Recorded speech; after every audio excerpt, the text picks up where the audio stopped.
Isso que vou contar agora fez parte da minha infância e adolescência. Meu avô morou quase a vida toda num sítio em Minas Gerais.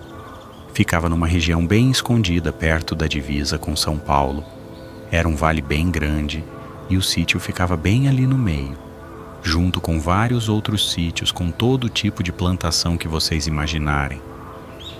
Ali perto da região do sítio, depois de passar por várias outras fazendas, tinha uma estradinha de terra que quase ninguém usava. Isso porque realmente não tinha ninguém que morava para aqueles lados. A estradinha de terra entrava para o meio de um matagal e terminava numa fazenda pequena e abandonada. Nessa fazenda é que tinha aquela casa, velha, esquecida pelo tempo. Eu cresci ouvindo sobre aquela casa no fim da estrada de terra. Ela ficava depois da plantação de milho, depois do último poste de luz, depois do ponto onde até o sinal de celular desistia. Ninguém morava lá. Nunca morou. Mas todo mundo jurava que a casa já estava lá quando a estrada foi aberta no final dos anos 90. A madeira era escura, sempre úmida, mesmo no auge do verão.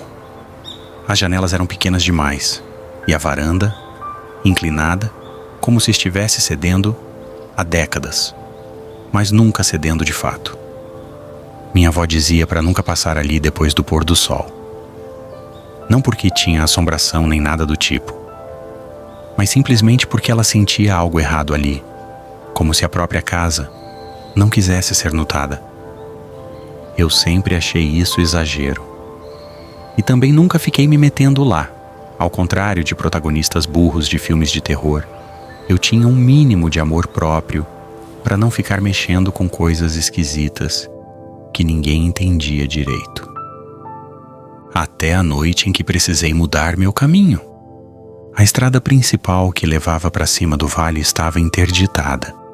Ponte caída depois da chuva. O único jeito de chegar na cidade era passando por ali. Eu tinha uns 17 anos, nem tinha idade para dirigir ainda. Mas por ali era super comum adolescente pegar caminhonete ou carro velho para dar uma volta só pela região e voltar. Coisa de interiorzão mesmo. Era quase 7 da noite. O céu estava escuro demais para aquele horário. Quando me aproximei da casa, percebi algo que nunca tinham mencionado. A porta estava aberta. Nunca esteve antes. O vento não soprava. Não havia barulho de insetos.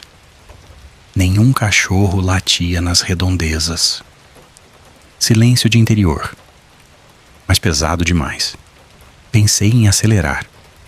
Mas meus faróis iluminaram o interior da casa por um segundo. E eu vi uma cadeira, no meio da sala, virada para a porta, como se alguém estivesse esperando. Quase perguntei se tinha alguém ali com medo de um doido achar que eu estava invadindo. Mas alguma coisa dentro de mim dizia para não falar nada de jeito nenhum. Meu coração começou a bater errado.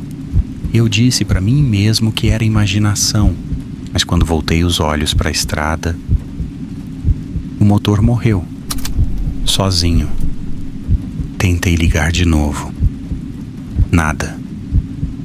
E então ouvi um som seco, como madeira estalando. Lá dentro, algo se moveu. Eu não sei explicar por que fiz isso. Talvez porque pensei que qualquer coisa era melhor que ficar ali parado. Mas acabei saindo do carro. Me aproximei da casa. Cheguei até a varanda. A porta estava realmente aberta. Mas agora, a cadeira não estava mais no centro da sala. Ela estava mais perto da porta, virada para fora, virada para mim. Eu senti algo no peito, como se estivesse sendo medido, avaliado. Foi aí que eu entendi por que aquela casa sempre ficou ali abandonada, porque nunca foi vendida, porque ela escolhe quem entra. E naquele momento, eu senti que tinha sido escolhido. De dentro, um sussurro. Não alto, não claro, mas suficiente para eu escutar. Entra. Eu não entrei. Corri de volta para o carro. Antes mesmo de fechar a porta, o motor ligou sozinho, sem chave girada, sem nada. Eu fui embora sem entender nada. De tanto medo que senti, eu acabei voltando para casa e desistindo do meu compromisso na cidade. No dia seguinte, voltei com meu pai. A casa estava lá, porta fechada. Meu pai obviamente achou que eu estava falando besteira, mas quando começamos a ir embora, cometi o erro de olhar por uma das janelas laterais da casa, que também sempre ficavam fechadas. Dessa vez, estava aberta e tinha 2 cadeiras na sala, viradas para essa janela. Senti a mesma sensação do outro dia na mesma hora. Nunca mais voltei ali e nem tentei entender aquilo. Tem certas coisas perdidas no interior que é melhor a gente simplesmente fingir que não viu. Isso aconteceu já há alguns anos, no sítio de um dos meus tios, no interior de São Paulo. Na propriedade do meu tio havia um celeiro antigo que ninguém usava mais. A madeira já tinha perdido a cor, o telhado afundava no meio e as portas viviam emperradas. Atrás dele, escondido pelo mato alto, ficava um poço. Não era daqueles que a gente vive vendo em filme, com balde e cobertura de madeira. Era só um círculo de concreto bruto no chão, largo demais, escuro demais. Nunca teve tampa. Meu tio dizia que quando ele comprou o sítio, o antigo proprietário disse que aquilo já estava lá quando o avô dele comprou de outra pessoa, mas ninguém nunca tinha usado para nada. Desde pequeno, eu ouvia a mesma coisa. Não vai atrás do celeiro depois do pôr do sol. Não era dito com ameaça, era dito como quem fala para não encostar em fio desencapado. Simplesmente não se faz. E eu sempre pensei que era por conta do matagal ali atrás, onde poderia ter algum animal, enfim. Teve uma noite em que a energia da região caiu depois de uma tempestade rápida. No interior, quando falta luz, o mundo parece encolher. O silêncio fica ainda maior. Peguei a lanterna e fui dar uma olhada no gerador na parte de trás do sítio. O caminho mais curto passava pelo celeiro. O ar atrás dele era diferente. O vento que soprava na frente da casa não chegava ali. Era como se o espaço tivesse sido isolado do resto da propriedade. Quando cheguei perto do poço, senti algo estranho antes mesmo de olhar para dentro. A lanterna iluminava o chão à minha frente e minha sombra se projetava normalmente. Mas havia uma segunda mancha escura, muito sutil, que não acompanhava totalmente meus movimentos. Pensei que fosse irregularidade do terreno, mato alto, qualquer coisa. Eu dei mais um passo. A sensação não era de que algo estava dentro do poço, era de que o poço estava fundo demais. Fundura não no sentido de metros, mas no sentido de espaço. Como se o buraco não terminasse onde deveria. A curiosidade venceu. Aproximei a lanterna da borda e inclinei o feixe de luz para dentro. No começo, só concreto úmido. Depois, breu total. A luz parecia sumir ali. E então, percebi um movimento. Não algo subindo, algo se reorganizando. A escuridão não estava parada. Ela se ajustava, como se tivesse textura. Como se várias camadas se deslocassem lentamente, ocupando lugares diferentes. Meu corpo inteiro ficou tenso. Eu sabia que aquilo não fazia sentido. Escuridão não se move. Profundidade não respira. Mas havia ritmo quase imperceptível. Foi quando olhei para o chão outra vez. Minha sombra estava levemente distorcida, mais comprida do que deveria. E tinha um ponto em que ela parecia mais escura que o resto, como se algo tivesse puxando o contorno para dentro do buraco. Eu movi o braço. A sombra acompanhou, mas não imediatamente.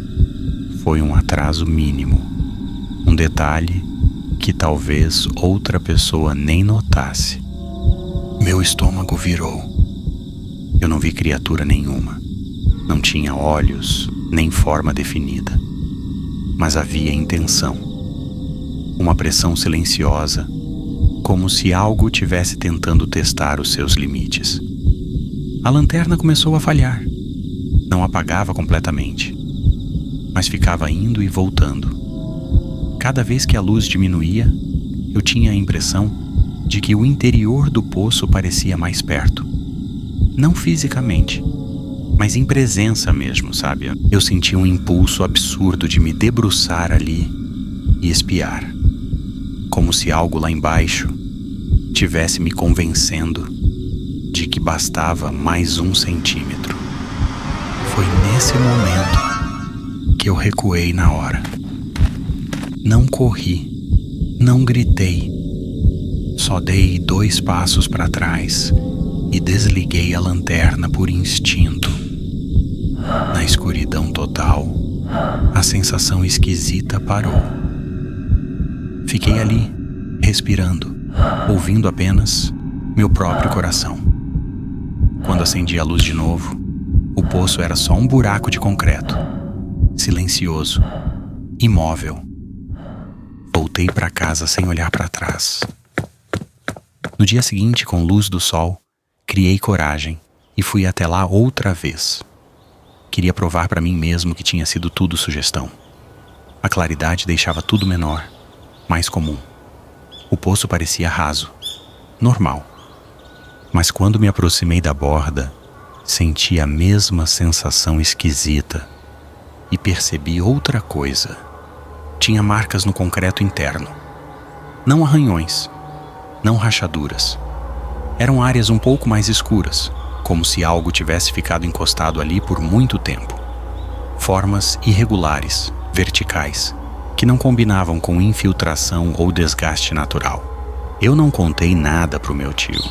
Alguns dias depois, sem anúncio, o poço foi tampado com uma laje simples de concreto. Ninguém comentou o motivo. Sem reunião, sem explicação.